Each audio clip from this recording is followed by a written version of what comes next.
David Morrison was 41 years old and earning $68,000 a year as a freelance software consultant when he stood in the ballroom of the Riverside Marriott on the evening of March 15, 2024, watching his wife's boss humiliate him in front of 200 people, completely unaware that David had quietly purchased the controlling shares of Morrison Tech Solutions for $47 million 6 months earlier.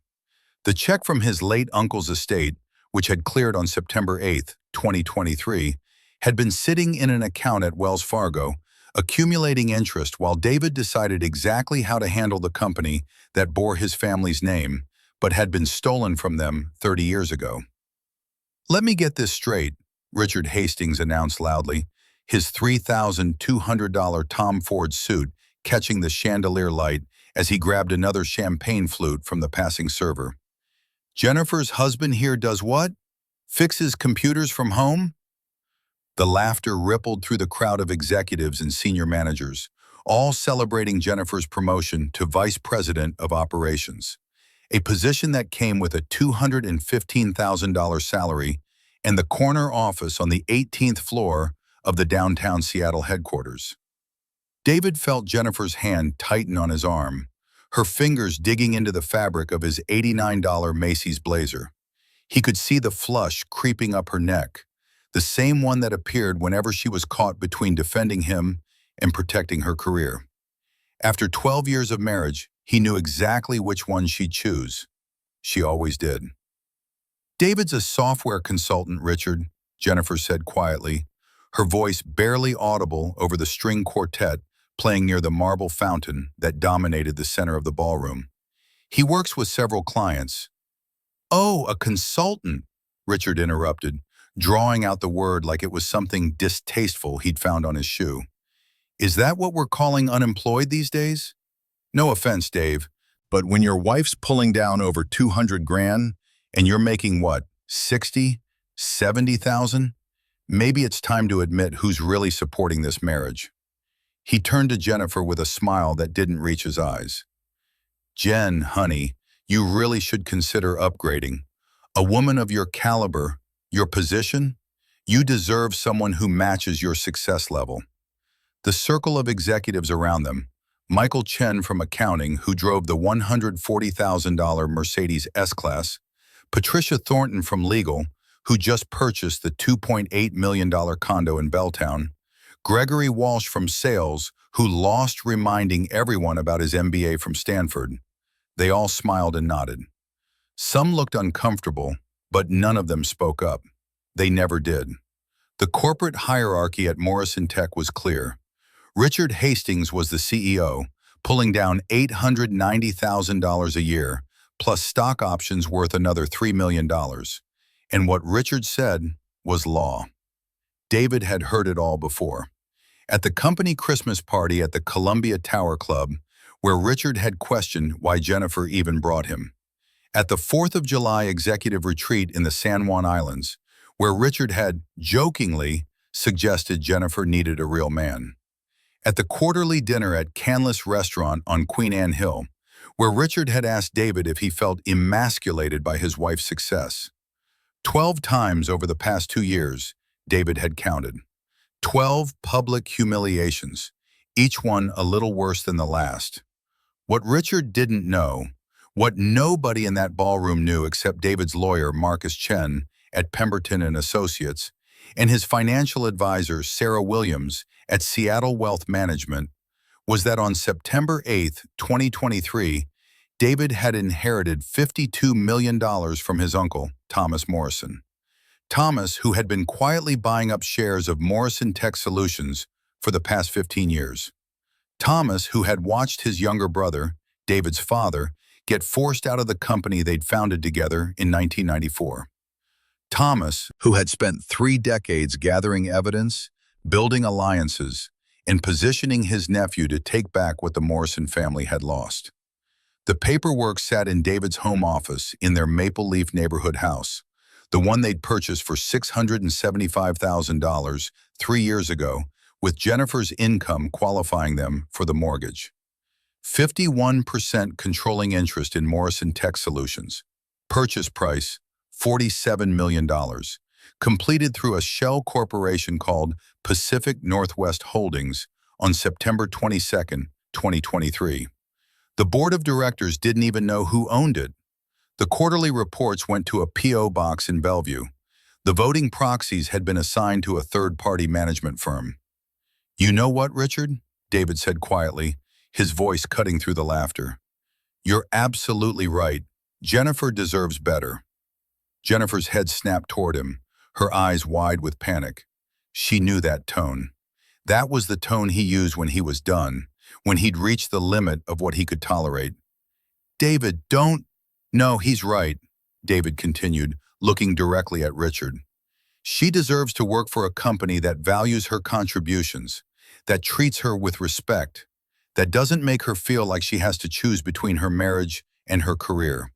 She deserves a CEO who leads with integrity instead of bullying and intimidation.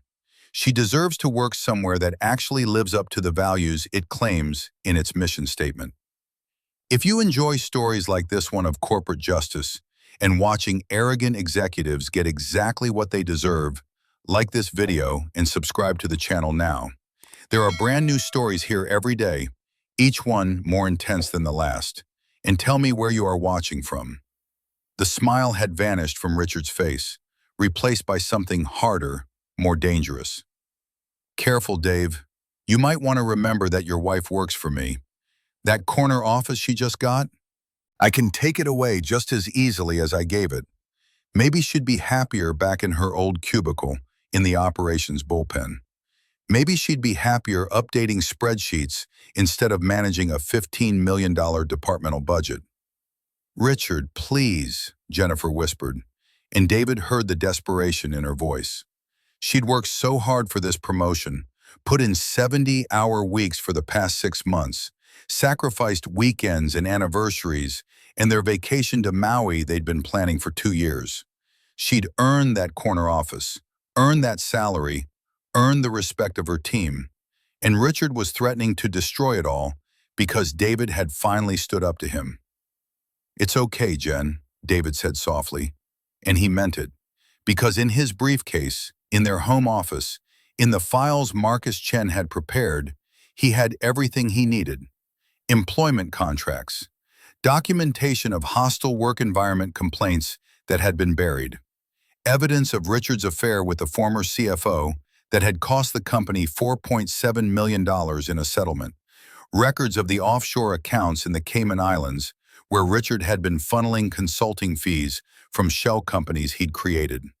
7 years of financial irregularities that Thomas Morrison had documented before his death from cancer on August 15, 2023. The letter from Thomas had been waiting in the safe deposit box at Bank of America, the one David had opened with the key his uncle had left him. The letter that explained everything: how Thomas had never married, never had children, had spent his entire adult life building his fortune through smart investments in real estate, all so he could give his nephew the tools to take back what was stolen from the Morrison family. How Richard Hastings had systematically driven out every Morrison family member from the company's leadership over the past decade. How the company that should have been David's birthright had been turned into Richard's personal empire. "You want to know what I really do, Richard?" David asked, and something in his voice made the circle around them go quiet. The string quartet seemed to fade into the background. Even the crystal chandelier's light seemed to sharpen, to focus on this moment. "I spend my days reviewing financial statements, analyzing corporate governance structures, consulting with attorneys about fiduciary responsibility and shareholder rights. I've gotten very good at it over the past 6 months." Richard laughed, but it sounded forced now. "What are you babbling about? Jennifer, get your husband under control before he embarrasses you any further." "I'm talking about Morrison Tech Solutions," David said calmly. "Founded in 1994 by Thomas Morrison and Robert Morrison, my uncle and my father. Grown to $340 million in annual revenue by 2000. My father was forced out in 2001 after you convinced the board he was mentally unstable. You remember that, don't you, Richard? The psychiatric evaluation you paid Dr. Kenneth Brandt $75,000 to falsify. The one that claimed my father was having paranoid delusions about financial improprieties. The color had drained from Richard's face. How do you? That's confidential medical information. You can't possibly. My father died in 2008, David continued, his voice steady despite the rage that had been building for 16 years. Heart attack at 52 years old. Stress-related, the doctor said. He spent 7 years fighting to clear his name, spent every penny he had on lawyers who couldn't prove what we all knew was true. He died broke, humiliated, destroyed by the lies you told. And my Uncle Thomas? He spent the next 15 years making sure you'd pay for it. Jennifer had let go of his arm. She was staring at him like she'd never seen him before. David, what are you talking about? What's going on? I'm talking about justice, Jen, David said quietly. I'm talking about the fact that on September 22, 2023, a company called Pacific Northwest Holdings purchased 51% of Morrison Tech Solutions' outstanding shares for $47 million. I'm talking about the fact that I own the controlling interest in this company. I own the board seats. I own the voting rights. I own Richard Hastings' career, his reputation, and his future. And on Monday morning, March 18th, at 9 a.m. in the Morrison Tech conference room, the board of directors is going to receive a very detailed presentation about the past 7 years of financial irregularities, ethics violations, and fraud that have been committed under Richard's leadership. The ballroom had gone absolutely silent. 200 people, frozen in place, champagne glasses suspended halfway to lips, conversations dying mid-sentence. Patricia Thornton from legal had pulled out her phone, her fingers flying across the screen. Michael Chen from accounting looked like he might be sick. Gregory Walsh had actually taken a step backward, distancing himself from Richard like the man had suddenly become radioactive. Richard's mouth opened and closed, but no sound came out. His face had gone from pale to red, a vein pulsing at his temple. You're lying. This is some kind of sick fantasy. Pacific Northwest Holdings, David repeated, registered in Delaware on September 15, 2023. Managing member, David Anthony Morrison. Check it yourself, Richard. Call your lawyers. Call your accountant. Better yet, check your email. Marcus Chen from Pemberton and Associates sent the board of directors a notification letter at 5 p.m. this evening. You should have it in your inbox right now. Richard fumbled for his phone, his hands shaking. The executives around them were doing the same, pulling out their devices, their faces illuminated by the blue glow of screens.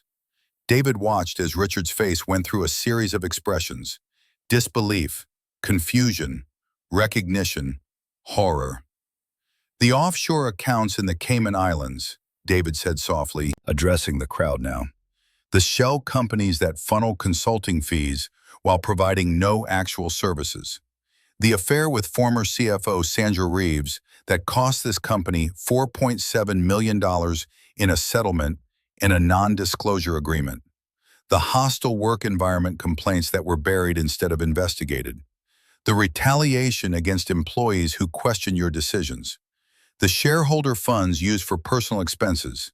The $280,000 renovation to your Mercer Island estate. The $95,000 for your daughter's wedding at the Seattle Yacht Club. The $43,000 in charges to escort services masked as client entertainment expenses. Jesus Christ, Michael Chen whispered. Several people had started moving toward the exits. The bartenders had stopped serving. The string quartet had given up any pretense of playing. Monday morning, David continued, the board will vote on your termination as CEO. They'll vote on the appointment of an interim executive team to conduct a full financial audit. They'll vote on whether to refer the findings to the Securities and Exchange Commission and the King County Prosecutor's Office. And Jennifer, he turned to his wife, who had tears streaming down her face, they'll vote on whether to offer you the position of acting CEO while we search for Richard's permanent replacement. Because despite everything, despite having to watch your husband be humiliated month after month while you stayed silent, you're actually good at your job. You've earned that corner office. You've earned the respect of your team, and you've earned the chance to lead this company the right way. Jennifer was staring at him like he was a stranger. You knew, she whispered. All this time you knew you owned the company, and you let him. You let me.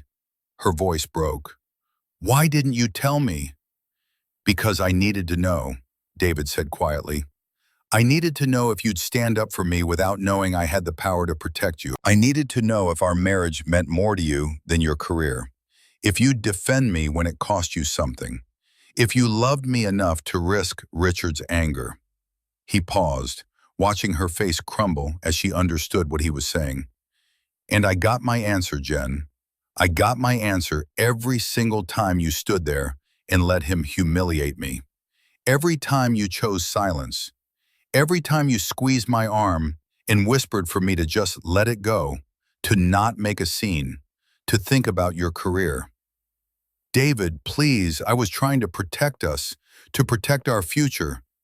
You were protecting yourself, David said, and there was no anger in his voice anymore, just a deep, aching sadness that had been growing for 2 years.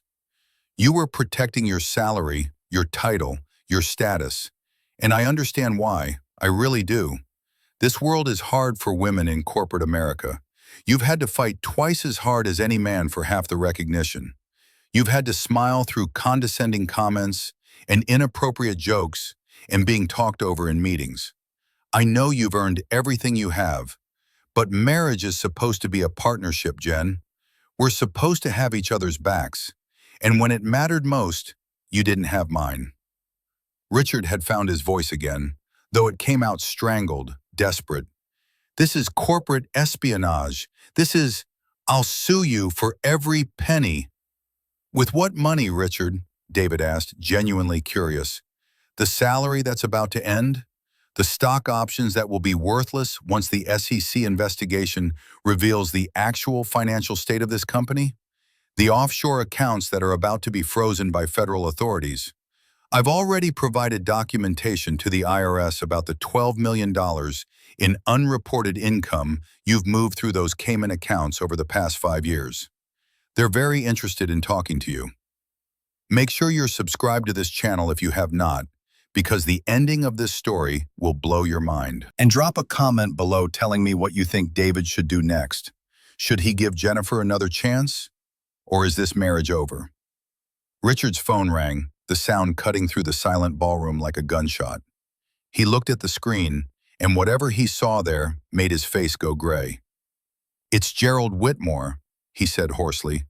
Gerald Whitmore, the chairman of Morrison Tech's board of directors, the man who'd been Thomas Morrison's college roommate at the University of Washington, who'd watched helplessly as Richard consolidated power and pushed out the Morrison family. He's calling an emergency board meeting for tomorrow morning. Actually, that was my suggestion, David said. I thought we shouldn't wait until Monday. Why drag this out? The evidence is overwhelming, Richard. 7 years of documentation, bank records, email trails, testimony from 12 current and former employees about the hostile work environment, medical records from Jennifer's stress-related health issues, the anxiety medication she started taking last year, the therapy appointments she hides from you because she's afraid it makes her look weak. Sandra Reeves is willing to testify about the affair and the pressure you put on her to keep quiet. The forensic accounting firm of Deloitte & Touche has already begun their preliminary review of the financials. Richard was shaking now, his expensive suit rumpled, his face slick with sweat despite the ballroom's air conditioning. You've destroyed me, he whispered. You've destroyed my career, my reputation. No, Richard, David corrected gently. You destroyed yourself. You destroyed my father. You've been destroying this company for years, bleeding it dry while the employees who actually do the work struggle to get fair raises and benefits. I'm just making sure everyone finally sees what you really are. The executives were filing out now, a steady stream of designer suits and uncomfortable expressions. Patricia Thornton paused near David, her voice low. For what it's worth, I tried to tell the board about some of this 2 years ago. Richard had me demoted to junior counsel for it, took away my corner office, cut my salary by $40,000. I'm glad someone finally had the power to stop him. David nodded, watching as the ballroom emptied. The catering staff was starting to clear the untouched hors d'oeuvres, the expensive champagne, the celebration that had turned into a funeral for Richard Hastings' career. The string quartet packed up their instruments, the violinist giving David a small smile as she passed. Jennifer stood alone in the center of the ballroom, still in her $800 Nordstrom dress, her promotion celebration in ruins around her. "What happens to me now?" she asked quietly. "That's up to you, Jen," David said. "The board will offer you the acting CEO position on Monday. You can accept it or decline it. You can stay with the company or leave. You can work to reform the culture Richard created, or you can walk away. It's your choice. It's always been your choice." "And us?" Her voice was barely a whisper. "What happens to our marriage?" David looked at the woman he'd loved since they met at a coffee shop in the University District 13 years ago. The woman who'd convinced him to take a chance on love, even though he'd been burned before. The woman who'd stood beside him at his father's funeral and promised they'd face everything together. He looked at her and saw the moment she'd chosen her career over defending him. The moment she'd squeezed his arm and warned him to be quiet. The moment she'd let Richard Hastings humiliate him one more time. "I don't know," he said honestly. "I really don't know." The emergency board meeting took place at 8 a.m. on Saturday, March 16th, in the Morrison Tech Solutions conference room on the 20th floor of the Columbia Center. David arrived at 7:30, carrying a leather briefcase that his Uncle Thomas had left him, along with everything else. Inside were printed copies of 7 years of financial records, witness statements, and email correspondence that would systematically dismantle Richard Hastings' empire. Marcus Chen was already there, setting up the presentation equipment. At 54 years old, Marcus had been Thomas Morrison's attorney for 20 years and had spent the last 6 months of Thomas's life preparing this exact moment. The board members started arriving at 7, Marcus said, adjusting his wire-rimmed glasses. "Gerald Whitmore looks like he's aged 10 years overnight." Richard showed up at 6:45 with Lawrence Patel from Hoffman and Associates. "They're criminal defense attorneys, David. He's lawyered up already." "Good," David said quietly, taking a seat at the head of the long mahogany table. The same table where his father had once sat, before Richard had orchestrated his removal. Through the floor-to-ceiling windows, downtown Seattle spread out below them. The Space Needle, Elliott Bay, the ferries crossing to Bainbridge Island. His father had loved this view. Thomas had told him that Robert Morrison used to arrive early just to watch the sunrise over the Cascade Mountains. The board members filed in at 7:55. Gerald Whitmore, 67 years old, CEO of Whitmore Consulting, worth approximately $23 million. Margaret Sato, 59, former COO of Microsoft, board member of 3 other tech companies. James Brennan, 52, venture capitalist whose firm had invested $8 million in Morrison Tech's Series C funding round in 2015. Catherine Lloyd, 61, whose career in corporate law spanned 4 decades. And Richard Hastings, flanked by his attorney Lawrence Patel, looking like he hadn't slept at all. "This is highly irregular," Patel began immediately. "Calling an emergency board meeting on a Saturday morning without proper notice. The bylaws allow for emergency meetings with 12 hours notice when circumstances warrant immediate action," Marcus interrupted smoothly. "All board members were notified via email at 5 p.m. yesterday. We're well within the legal requirements, Mr. Patel." Gerald Whitmore cleared his throat, his voice heavy with exhaustion and something else, relief maybe, or vindication. "Let's get started. David Morrison has invoked his rights as majority shareholder to address the board. The floor is yours, David." David stood, feeling the weight of 16 years. The 16 years since his father's forced removal, pressing down on his shoulders. Thank you, Mr. Whitmore. Members of the board, I'm here today because this company was founded by my uncle, Thomas Morrison, and my father, Robert Morrison, in 1994.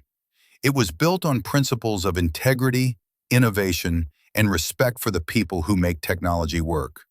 Those principles have been systematically violated over the past 7 years under Richard Hastings' leadership, and I have evidence of criminal conduct that cannot be ignored. This is a witch hunt, Richard said, his voice sharp despite the dark circles under his eyes. This is personal revenge for— Let him present his evidence, Richard, Margaret Sato said coldly. Then you'll have your chance to respond. David opened the briefcase and began distributing folders.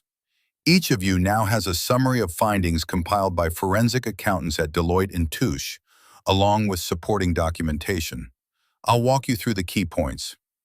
The projector screen behind him lit up with the first slide, a spreadsheet showing offshore transfers. Between January 2018 and December 2024, Richard Hastings transferred $12.3 million from Morrison Tech Solutions to 3 shell companies registered in the Cayman Islands: Hastings Consulting Group, Strategic Solutions International, and Tech Vision Advisors. These companies provided no actual services to Morrison Tech. They exist solely to funnel money into Richard's personal accounts. James Brennan was already flipping through the documents, his face darkening. These consulting fees, $175,000 to Strategic Solutions in March 2021 for market analysis research. I remember questioning this expense. Richard told me it was a comprehensive competitive intelligence report. Did you ever see that report, Mr. Brennan? David asked. No, Richard said it was confidential, only for executive leadership review. That's because it doesn't exist, David said flatly. None of these reports exist. The shell companies have no employees, no office space, no deliverables. The money was simply transferred and then withdrawn by Richard through a series of intermediary accounts. He clicked to the next slide, showing bank statements. Wells Fargo, Grand Cayman Branch. Account holder, Richard James Hastings. The deposits match the consulting payments exactly, usually arriving within 72 hours of Morrison Tech's transfer. Catherine Lloyd was taking notes, her legal training evident in the precision of her questions. How did you obtain these banking records, Mr. Morrison? International bank accounts have strict privacy protections. My uncle Thomas Morrison was a patient man, David replied. When Richard forced my father out in 2001, Thomas began investigating. He hired private investigators, forensic accountants, former IRS agents. It took him 15 years, but he built an airtight case. Some of this information came from whistleblowers within the banks themselves, people who were disturbed by the obvious money laundering patterns. Some came from Richard's former assistant, Caroline Webster, who kept copies of suspicious transactions before Richard fired her in 2020 for refusing to falsify expense reports. And some came from Sandra Reeves, the former CFO who Richard had an affair with, and then paid $4.7 million to keep quiet. Richard shot to his feet. That's a lie. Sandra and I never. The settlement was for age discrimination, not— Sir, I need you to sit down, Lawrence Patel said urgently, grabbing his client's arm. Do not say another word. But David was already clicking to the next slide. Hotel receipts from the Four Seasons in Whistler, British Columbia, showing adjoining rooms booked under Richard Hastings and Sandra Reeves for a executive planning retreat in February 2019. Then photographs, not explicit but damning, of Richard and Sandra having dinner at Canlis, his hand over hers on the table. Text messages recovered from Sandra's phone, turned over as part of her cooperation agreement. Sandra Reeves has provided testimony to our attorneys, David continued. She's willing to testify that Richard pressured her into the relationship by suggesting her job security depended on her cooperation. When she tried to end it in 2020, Richard threatened to fire her and destroy her reputation in the industry. The $4.7 million settlement wasn't for age discrimination. It was to prevent a sexual harassment lawsuit that would have cost this company far more in reputation damage and legal fees. Margaret Sato looked physically ill. The board approved that settlement based on Richard's representation that it was a routine employment dispute. We were told there was no merit to any harassment claims. Richard lied to you, David said simply. He's been lying to this board for years, and the cost of those lies extends far beyond money. He clicked to a new section of the presentation. Hostile work environment complaints. In the past 7 years, 47 employees have filed formal complaints about Richard's behavior. Verbal abuse, retaliation, discrimination, harassment. The HR department, which reports directly to Richard, buried every single one. Employees who complained were transferred to less desirable positions, denied raises, or forced out entirely. That's standard HR management, Richard protested weakly. Sometimes complaints are unfounded. Jennifer Morrison's medical records, David interrupted, and he saw Richard go pale. My wife, your vice president of operations, started taking anxiety medication in November 2023. She sees a therapist twice a month for stress-related issues. Her blood pressure medication was increased in January 2024. She's 38 years old and healthy, but working under Richard Hastings has literally made her sick. He paused, letting that sink in. And she's one of the lucky ones. Patricia Thornton from legal had a panic attack in the office in 2022 that required an ambulance. Michael Chen from accounting has been on antidepressants for 3 years. Gregory Walsh from sales requested a transfer to the Austin office just to get away from Richard's management style. Gerald Whitmore was shaking his head slowly, his hands flat on the table. Thomas tried to tell me, he said quietly. 5 years ago, maybe 6, he came to me with concerns about Richard's leadership. I told him he was being paranoid, that he needed to let go of what happened with Robert. I didn't listen. He looked directly at David. I'm sorry. I'm so deeply sorry. If you're enjoying this story, hit that like button and let me know in the comments. I am enjoying this story, and tell us what you would have done in David's situation. The financial damage extends beyond Richard's personal theft, David continued, pulling the board's attention back to the presentation. Under his leadership, Morrison Tech has lost key clients due to his abrasive behavior and poor strategic decisions. In 2022, we lost the $15 million Microsoft contract because Richard insulted their procurement director at a negotiation meeting. In 2023, Amazon pulled their $8.2 million annual spend because Richard refused to address quality control issues that his own team had flagged. The Boeing contract, worth $22 million over 3 years, was not renewed because Richard's toxic reputation in the industry made them uncomfortable continuing the relationship. James Brennan had his head in his hands. That's $45 million in lost revenue. The financials Richard presented to the board showed those losses as market corrections and strategic repositioning. You're telling me it was just Richard being an asshole? Yes, David said bluntly, and it gets worse. The hostile work environment has driven away top talent. Our turnover rate in engineering is 43% compared to an industry average of 18%. The cost of recruiting and training replacements is approximately $3.7 million annually. We've lost bids on contracts because our best engineers have gone to competitors. Salesforce hired 5 of our senior developers last year alone, taking $2.1 million in institutional knowledge with them. Catherine Lloyd was making calculations on her notepad. If I'm following correctly, Richard's misconduct has cost this company approximately $60 million in direct theft, lost revenue, and operational inefficiency over 7 years. Is that accurate? Conservative estimate, Marcus Chen interjected. We believe the actual figure is closer to $75 million when you account for the reputational damage and the deflated stock value caused by artificially suppressed earnings reports. This is insane, Richard burst out, ignoring his attorney's restraining hand. I built this company. When I became CEO in 2001, we were doing $89 million in revenue. Last year, we hit $340 million. I've grown this company nearly 4 times. You've ridden the tech boom while actively sabotaging the company's potential, David corrected. The industry has grown 600% in that same period. If Morrison Tech had simply kept pace with competitors, we should be doing $820 million in annual revenue.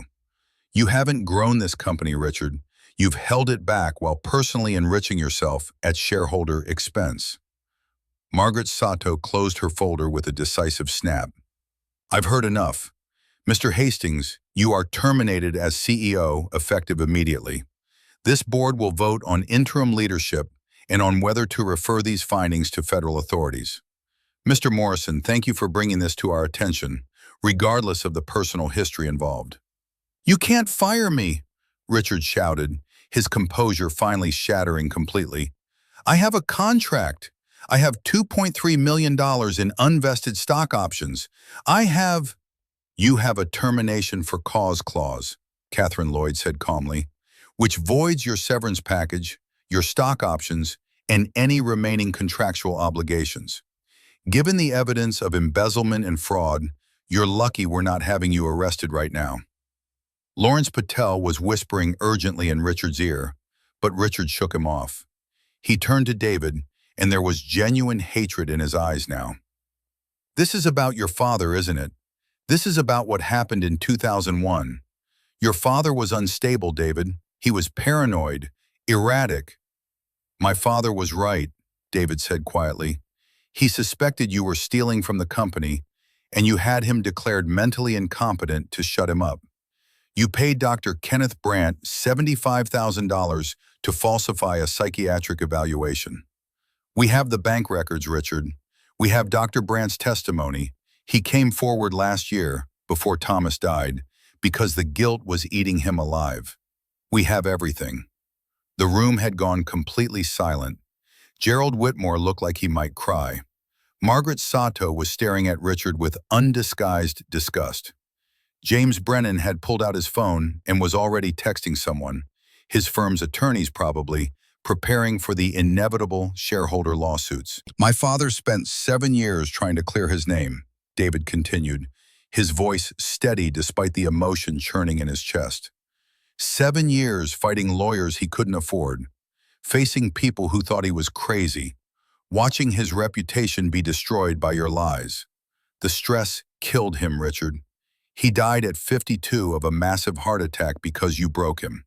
And my uncle Thomas, he sacrificed any chance at his own family, his own legacy, to make sure you'd eventually face justice.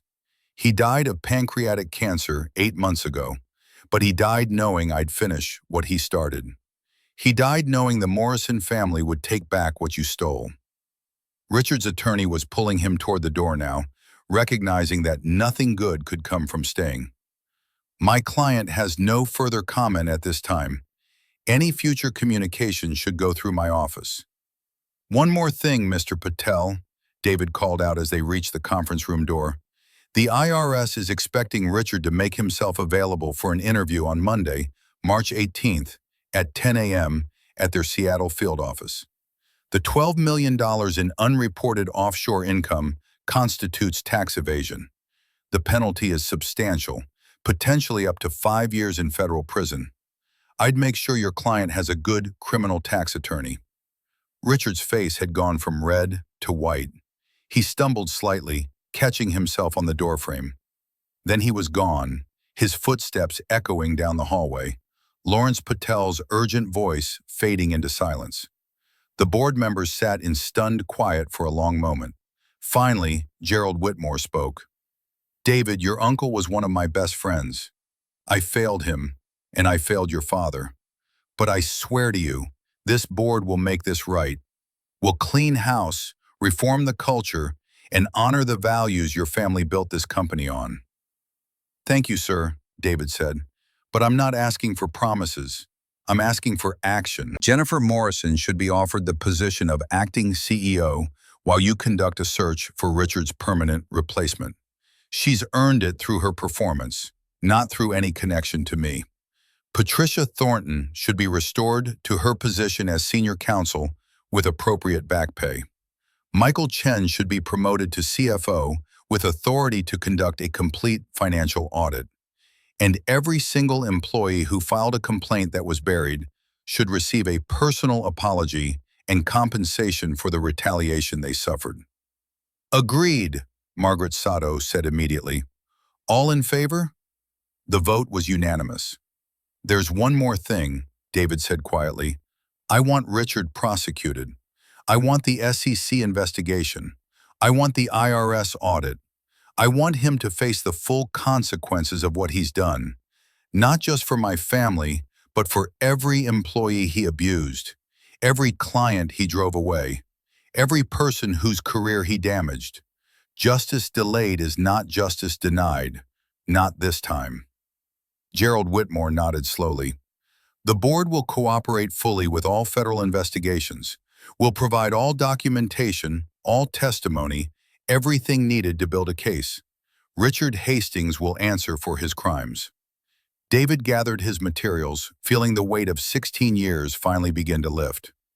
"My uncle used to say that revenge is a dish best served with thorough documentation and legal representation. He was right. Thank you for your time." As he walked out of the Morrison Tech building into the bright March morning, David's phone buzzed with a text from Jennifer. "We need to talk. Please come home." Home. Their $675,000 house in Maple Leaf, with its creaky front steps, and the garden Jennifer had planted last spring. The house where they'd planned their future, where they'd talked about having children someday, where they'd built a life together over 12 years of marriage. The house that suddenly felt very far away, like something from another lifetime. David sat in his 2019 Honda Civic, the one he'd bought used for $18,500, the one Richard had mocked at last year's company picnic, and stared at Jennifer's text. He thought about the woman he'd married, the one who'd promised to stand by him through everything. He thought about the woman who'd squeezed his arm in warning every time Richard had humiliated him, who'd chosen her career over defending her husband, who'd let fear override love. And he thought about what came next. Jennifer was sitting at their kitchen table when David arrived home at 11:30 a.m., still wearing the $800 dress from last night's party. She'd clearly been crying. Her makeup was smudged, tissues scattered across the table. But when she looked up at him, her eyes were clear. "They called me 2 hours ago," she said quietly. "Gerald Whitmore. They're offering me the acting CEO position, $425,000 salary, full authority to restructure the executive team. They want an answer by Monday." David set his briefcase down by the door, the leather worn smooth by his uncle's hands over 30 years of carrying it. "Are you going to take it?"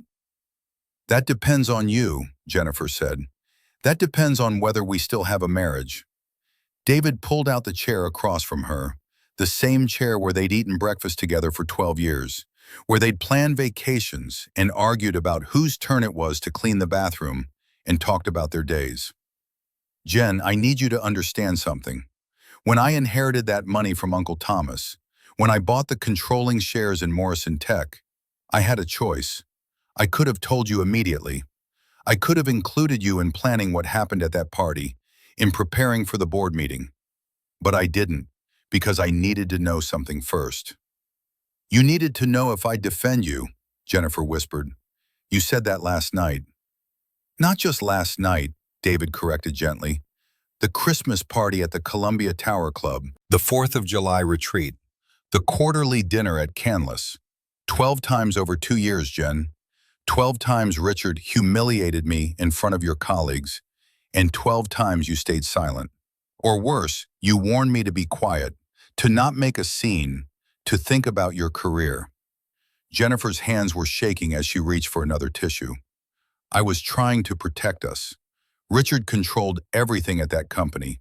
He could have destroyed my career, blacklisted me in the industry. We needed my income, David. We needed my health insurance, my salary, my... We needed each other, David interrupted. Marriage is supposed to be a partnership. We're supposed to be on the same team. But every time you chose silence, every time you prioritized your career over standing up for me, you were telling me something. You were telling me that our marriage was conditional, that you'd be my wife as long as it didn't cost you anything, as long as it didn't threaten your position or your status or your relationship with Richard. That's not fair, Jennifer protested, tears streaming down her face now. You have no idea how hard it is for women in corporate America. I've spent 15 years fighting for respect, proving I'm not just a diversity hire, dealing with condescending men who assume I slept my way into every promotion. I couldn't afford to be seen as weak, as emotional, as someone who couldn't handle the pressure. I had to be perfect, David. I had to be stronger than any man in that building. I know, David said quietly, and he meant it. I've watched you fight those battles. I've seen how hard you work, how much you've sacrificed. You've earned everything you've achieved, Jen. Nobody can take that away from you. But here's what you need to understand. Richard Hastings used your fear against you. He knew exactly what he was doing when he humiliated me in front of your colleagues. He was testing you, seeing how far he could push, demonstrating his power over both of us. And every time you let it happen, you gave him more power. Jennifer was openly sobbing now, her shoulders shaking. What was I supposed to do? Risk everything I'd worked for? Throw away my career to defend you against some stupid comments? Yes, David said simply. That's exactly what you were supposed to do. Because I would have done it for you. If anyone had treated you the way Richard treated me, I would have walked out of that job, that company, that entire industry to defend you. I would have risked everything because you're my wife. And protecting you matters more than any salary or title or career advancement. The kitchen fell silent except for Jennifer's quiet crying. Outside, their neighbors were mowing lawns, washing cars, living their normal Saturday lives. The contrast felt surreal. Inside their house, a marriage was unraveling, while outside the world continued its mundane routines. The board meeting this morning, David continued, his voice steady despite the pain in his chest. Richard was fired, terminated for cause, which means he loses his severance, his stock options, everything. The IRS is investigating him for $12 million in tax evasion. The SEC is opening a case for securities fraud. He'll probably face federal charges. His career is over, his reputation is destroyed, and he'll likely spend the next several years in court or prison. Jennifer looked up, her eyes wide. You destroyed him. No, David corrected. He destroyed himself. I just made sure everyone could see what he'd been doing for the past 7 years. The theft, the fraud, the abuse, the harassment. All I did was shine a light on the truth. Richard's downfall is nobody's fault but his own. And what about me? Jennifer asked quietly. What happens to us? David stood up and walked to the kitchen window, looking out at the garden Jennifer had planted, the roses she'd carefully tended, the herb garden she'd started last spring, the future they'd been building together. I don't know, Jen. I honestly don't know if I can trust you anymore. I know you were scared. I know the pressure you were under was real. But marriage requires courage. And when it mattered most, you chose safety over loyalty. You chose your career over our partnership. I can change, Jennifer said desperately. I can be better. I'll stand up for you. It's not about what you'll do going forward, David interrupted gently. It's about what you've already shown me about who you are. When things got hard, when you had to choose between protecting me and protecting yourself, you chose yourself. Every single time. And I can't unknow that, Jen. I can't unsee it. Jennifer stood up, her dress rustling, her face streaked with tears and ruined makeup. So that's it? 12 years of marriage, gone? Just like that? I didn't say that, David replied. I said I don't know. I need time to figure out if I can forgive this, if we can rebuild trust, if there's a version of our marriage that can survive what I've learned about us. How much time? Jennifer whispered. I don't know that either. David turned away from the window to face her. But here's what I do know. You should take the acting CEO position. You've earned it. You're good at your job, and Morrison Tech needs good leadership right now. The company my father and uncle built deserves to be run with integrity. You can be part of fixing what Richard broke. You can create a culture where people don't have to choose between their careers and their dignity, where employees are valued and respected. You can do real good there, Jen. I don't want it if it means losing you, Jennifer said, but her voice wavered slightly, and David heard the lie in it. She did want it. Of course she did. She'd worked her entire career for an opportunity like this. Then you need to figure out what you really want, David said quietly, because I think maybe you've already chosen. And that's okay, Jen. It's okay to want a successful career. It's okay to prioritize your professional ambitions.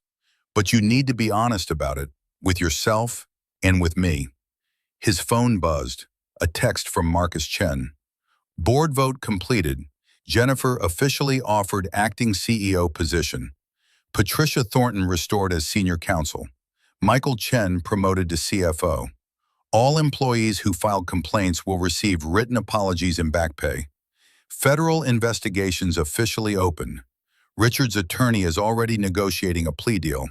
It's done, David. Your father would be proud. David showed Jennifer the text. She read it, fresh tears streaming down her face. He's already trying to plea bargain? It's only been a few hours. Lawrence Patel knows the evidence is overwhelming, David explained. Richard's best option now is to cooperate fully, provide testimony about his co-conspirators if there are any, and hope for a reduced sentence. He'll probably serve 2 to 3 years in federal prison, pay massive fines and restitution, and never work in corporate America again. My uncle would have called it proportional justice. What about Sandra Reeves? Jennifer asked. What happens to her? She gets immunity in exchange for her testimony, David said. She was a victim too, Jen. Richard used his power to coerce her into a relationship and then paid her off to protect himself. She deserves a chance to rebuild her life without the weight of his crimes on her conscience. Jennifer nodded slowly, processing everything. The employees who complained, the ones who were retaliated against, they're really getting compensation? Full back pay for lost wages, written apologies from the board, and guaranteed no retaliation going forward. Patricia Thornton alone is getting $175,000 in compensation, plus her original salary and position restored. It's not just about punishing Richard, Jen. It's about making things right for everyone he hurt. I could have been one of them, Jennifer said quietly. If I'd stood up to him, if I'd filed a complaint. You would have been fired or forced out, David agreed, just like the others.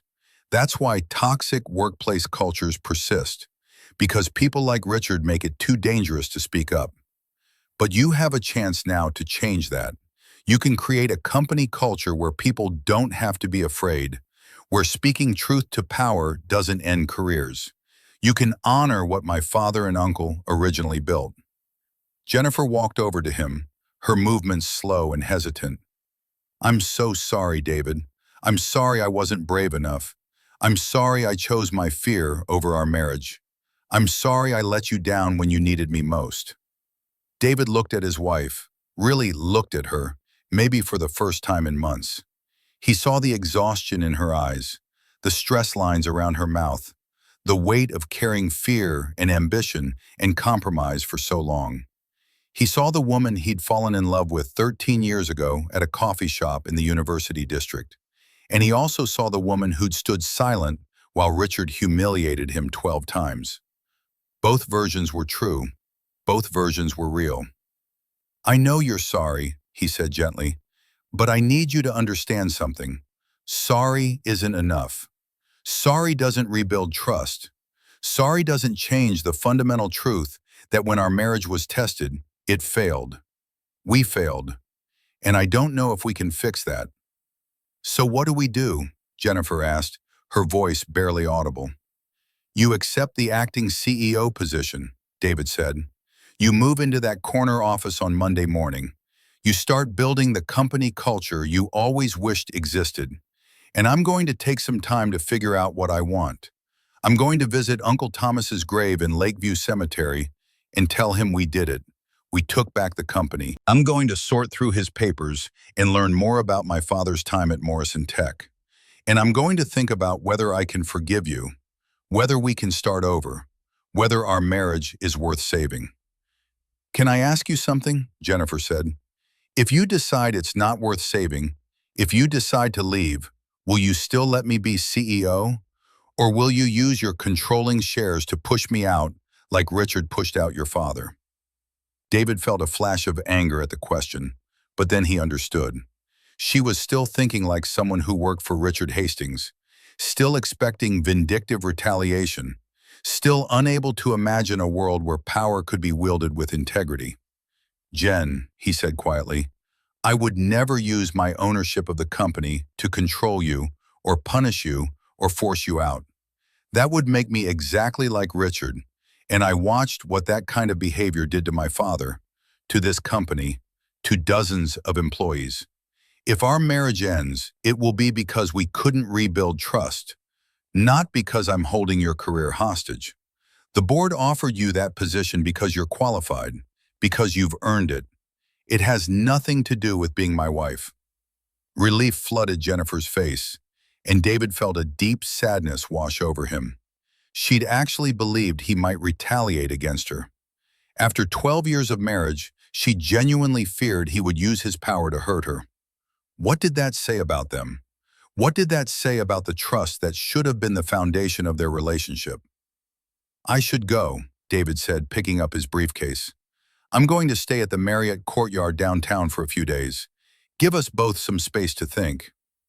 David, wait. Jennifer reached for his arm, then let her hand drop. Thank you for the CEO position, for not destroying Richard out of pure revenge, for trying to fix the company instead of just burning it all down, for being better than he was. I had a good example, David said. My father, even after everything Richard did to him, never stopped believing in doing the right thing. He died trying to clear his name because integrity mattered more to him than comfort. And Uncle Thomas spent 15 years building a case the right way, with evidence and documentation and legal process, instead of just retaliating. They taught me that justice and revenge aren't the same thing. He walked to the door, then paused. One more thing, Jen. When you walk into that corner office on Monday morning, when you sit behind that desk and look out at the view my father loved, remember why you're there. Remember all the people who were hurt by Richard's leadership. Remember the employees who were too afraid to speak up, who swallowed their dignity to keep their jobs. And remember that with great power comes great responsibility. You have a chance to be the leader they deserve. Don't waste it. Jennifer nodded, tears streaming down her face again. I won't. I promise. David walked out into the bright March afternoon, into a future that suddenly looked very different than the one he'd imagined when he woke up yesterday morning. He had $5 million left after purchasing the Morrison Tech shares, enough to never work again if he chose, enough to start a new life anywhere in the world, enough to be truly free for the first time in his life. As he drove toward downtown, his phone rang. Gerald Whitmore. David, I wanted to let you know that the board has been discussing your role in the company going forward, Gerald said. Your uncle left you majority control, but we'd like you to consider taking a more active role. Chairman of the board, perhaps, or even a position on the executive team. You have the Morrison vision, and frankly, we need that right now. David pulled into the parking lot of Lakeview Cemetery, where Uncle Thomas and his father were both buried. Can I think about it, Gerald? I appreciate the offer, but I need some time to figure out what I really want. Of course, take all the time you need. And David, thank you.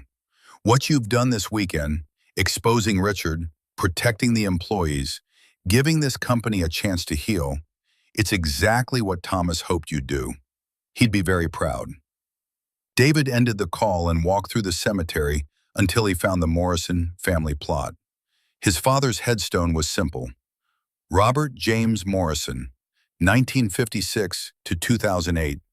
Beloved son, brother, husband, and father. A man of integrity. Thomas's grave was next to it, the earth still fresh. Thomas Richard Morrison, 1954 to 2023. He kept the faith. David sat on the ground between them, feeling the sun warm on his face, the breeze carrying the scent of cherry blossoms from the trees that lined the cemetery paths. "We did it," he said quietly. "Richard's finished. The company's safe. Dad, your name is cleared. Gerald Whitmore is going to make a public statement about the psychiatric evaluation being fraudulent, about Richard's lies. Everyone will know you were right. Uncle Thomas, your plan worked perfectly. Every detail, every piece of evidence, every legal strategy, it all came together exactly the way you designed it." He sat there for a long time, talking to the two men who'd shaped his life, feeling their presence in the wind and the silence. He told them about the board meeting, about Richard's arrest, about Jennifer's promotion and the difficult conversation they'd had. He told them about the choice he faced now, whether to forgive, whether to rebuild, whether to stay in Seattle or start over somewhere new. "I wish I could ask you what to do," David said finally, "but I think I already know what you'd say. Dad, you'd tell me that marriage requires forgiveness, that everyone makes mistakes, that love is worth fighting for. And Uncle Thomas, you'd tell me that sometimes the bravest thing is walking away, that I don't owe anyone my happiness, that I've earned the right to choose myself." A couple walked past on the path, the woman carrying flowers, the man with his arm around her shoulders. They looked comfortable together, like they'd been married for decades, like they'd weathered storms and come out stronger. David wondered if he and Jennifer would ever look like that, if they could ever rebuild what Richard's toxicity and Jennifer's fear had broken. His phone buzzed again. "Jennifer, I love you. Whatever you decide, I'll respect it. But I hope you can find a way to forgive me. I hope we can find a way back to each other. You're the best man I've ever known, and I'm so sorry I didn't show you that when it mattered." David stared at the message for a long moment, then typed back, "I love you too, but love isn't always enough. I need time. Please give me that." Her response came immediately. "All the time you need. I'll be here." 2 months later, on a warm evening in mid-May, David stood in the Morrison Tech conference room, the same room where Richard had been fired, where his father had once worked, where Uncle Thomas's legacy had been reclaimed. The company had changed dramatically in 8 weeks. Patricia Thornton had implemented new HR policies protecting whistleblowers. Michael Chen had completed a financial audit revealing an additional $3.2 million in irregularities that would be recovered.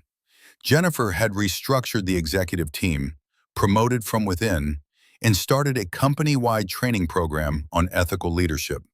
The Seattle Times had run a front-page story. "Tech company scandal. Former CEO arrested for $12 million fraud." Richard had pled guilty to embezzlement and tax evasion in exchange for a recommended sentence of 3 years in federal prison. He'd paid $8.7 million in restitution so far, liquidating assets and selling his Mercer Island estate for $3.2 million to cover part of what he owed.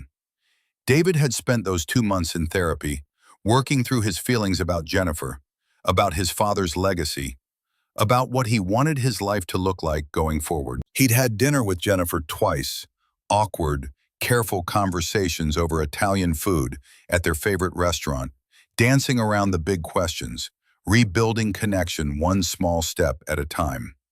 And now he stood in the profile as the board voted unanimously to appoint Jennifer Morrison as permanent CEO of Morrison Tech Solutions.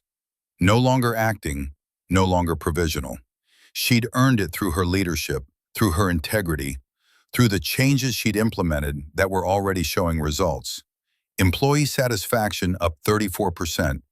Client retention improving. 3 major contracts renewed. Congratulations, Jen, Gerald Whitmore said, shaking her hand. You've proven yourself beyond any doubt. Robert and Thomas Morrison would be honored to see you leading this company. Jennifer smiled, but her eyes found David's across the room. He gave her a small nod of acknowledgement. She'd done well. She'd stepped into an impossible situation and handled it with grace and competence. Whatever happened with their marriage, he was genuinely proud of her. After the board members left, after the champagne toast and the handshakes and the promises to rebuild Morrison Tech into the company it should have always been, David and Jennifer stood alone in the conference room as the sun set over Elliott Bay.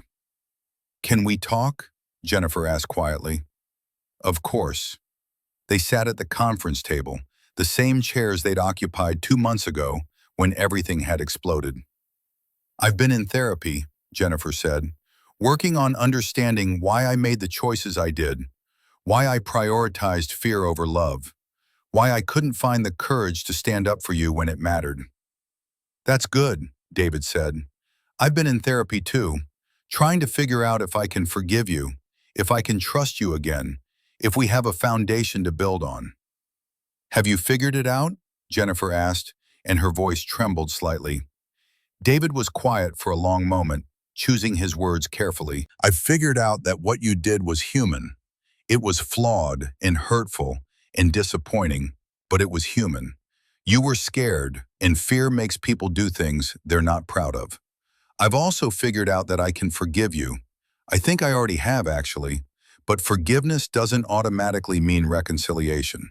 We can't go back to who we were before all this happened, Jen. That marriage is gone." Jennifer's eyes filled with tears, but she nodded. "I know. I've known that for a while now. But," David continued, "maybe we can build something new, something better, something based on the truth about who we both really are. You with your ambition and your drive and your fear, me with my need for loyalty and my tendency to test people instead of just communicating. Maybe we can be more honest this time, more vulnerable, more willing to fight for each other even when it's hard." "You want to try again?"